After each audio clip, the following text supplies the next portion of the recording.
you ready for Amazon Prime Day? Find out all you need to know on this episode of What's the Deal?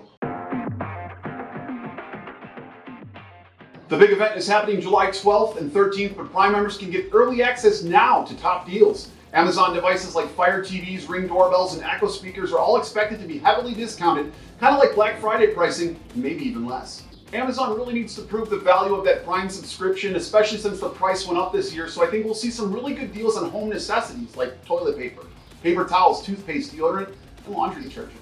Other deals this year? Roomba and Shark vacuums, Apple products like AirPods and iPads, indoor and outdoor furniture, as well as pantry items like snacks and beverages. And while it's nice to score a deal or two, we never encourage you to shop just to shop, especially during this hard economic time. So while there will be deals, many won't actually be a huge price drop. So if you're only gonna save a buck or two, you need to ask yourself, is it worth it? And do I really need it? We also recommend avoiding lower tier electronics brands and small kitchen appliances where we see better deals closer to Black Friday.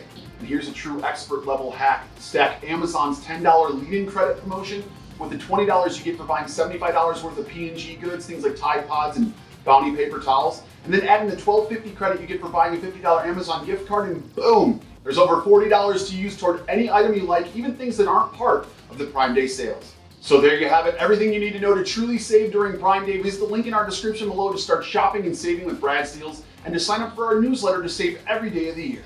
Thanks for joining us on this latest episode of What's the Deal? See you next time.